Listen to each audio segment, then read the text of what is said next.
Hello bachcho, let's see the question, and the question says that prove that f of x equal to sin x divided by x when x is less than 0 and x plus 1 when x is greater than equal to 0 is everywhere continuous. तो हम लोग क्या करेंगे, सबसे पहले हमारा की concept लिख लेंगे जो यूज करने वाले हैं. तो यहाँ पे जो फर्स्ट की कॉन्सेप्ट होगा वो होगा कंटिन्यूस फंक्शन का. So a function f of x is said to be continuous at x equal to a if limit x tends to a minus f of x is equal to limit x tends to a plus f of x is equal to f of a such that limit x tends to a minus f of x, which is the left hand limit x tends to a plus f of x, which is the right hand limit, and f of a exists. मतलब एक function f of x continuous तभी होगा x equal to a point पे जब left hand limit equal to right hand limit equal to f of a हो जाए और यहाँ पे तीनों का ही वैल्यू एग्जिस्ट कर जाए. ये हमारा फर्स्ट की कॉन्सेप्ट. हमारा जो सेकंड की कॉन्सेप्ट है कि ऑल polynomial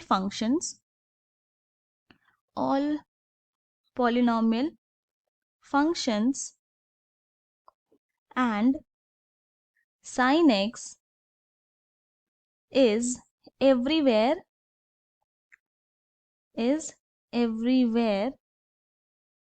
continuous. तो यानी कि जितना भी पॉलिनोमियल फंक्शन होता है और sin x जो होता है वो हमेशा एवरीवेयर कंटिन्यूस होता है. तो नाउ अब हमें यहाँ पे क्या प्रूव करना है कि जो गिवन फंक्शन है वो एवरीवेयर कंटिन्यूस हो. तो हम लोग क्या करते हैं, सबसे पहले तो देखेंगे when x is greater than 0. यहाँ पे तीन केस अराइज होगा. फर्स्ट केस जब x ग्रेटर देन 0 हो, सेकेंड केस जब x लेस देन 0 हो, और थर्ड केस जब x इज इक्वल टू 0 हो. तो जब x ग्रेटर देन 0 है तब हमारा फंक्शन यहाँ पे क्या आ रहा है, तब यहाँ पे फंक्शन हो रहा है x प्लस 1. और हम लोग जानते हैं सेकंड की कॉन्सेप्ट से कि पॉलिनोमियल फंक्शन जो होता है वो एवरीवेयर कंटिन्यूस होता है. तो सिंस ये जो x प्लस 1 है इज अ पॉलिनोमियल फंक्शन, ये पॉलिनोमियल फंक्शन है, तो इसका मतलब क्या हो गया कि देयरफॉर हमारा जो x प्लस 1 है इज अ कंटिन्यूस हो गया. ये कंटिन्यूस हो गया कब, जब x ग्रेटर देन 0 हो, तब हमारा जो फंक्शन है वो कंटिन्यूस हो गया. तो इसका मतलब ये भी हो गया, दिस इंप्लाइज कि जो गिवन फंक्शन है is continuous when x is greater than 0. Now अब दूसरा केस क्या है कि जब x लेस देन 0 है, और जब x लेस देन 0 है तब हमारा जो फंक्शन है वो हम लोग लेंगे यहाँ पे sin x बाई x.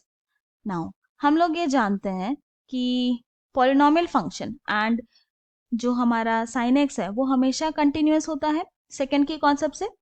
तो since sin x is continuous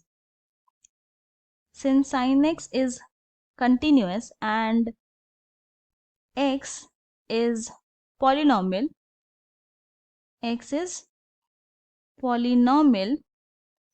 which is also continuous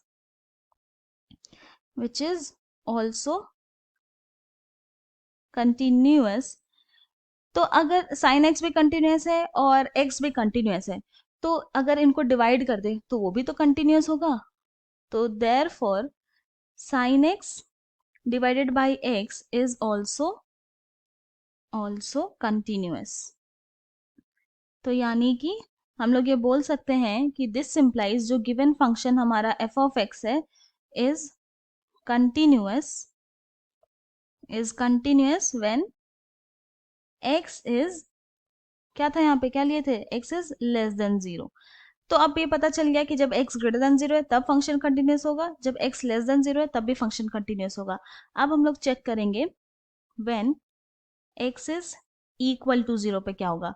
तो हम लोग क्या करते हैं, अपना फर्स्ट की कॉन्सेप्ट यूज करते हैं। तो limit x tends to 0 minus f of x निकालेंगे। दिस इज इक्वल टू हो जाएगा limit x tends to 0 minus, 0 minus मतलब वो फंक्शन लेंगे जब x जो है वो लेस देन 0 है। क्यों? क्योंकि यहाँ पर क्या बोला, x टेंडिंग टू 0 माइनस, इसीलिए।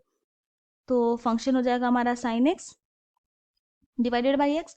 अब इसी सेम चीज को हम लोग इस तरह से भी लिख सकते हैं, equal to limit h tends to 0, x के प्लेस में हम लोग क्या कर देंगे, यहाँ पे 0 माइनस h पुट कर देंगे। तो ये भी हो गया 0 minus h। Now this is equal to क्या आ गया, लिमिट h टेंड्स टू 0, फिर आया sine minus h divided by minus h।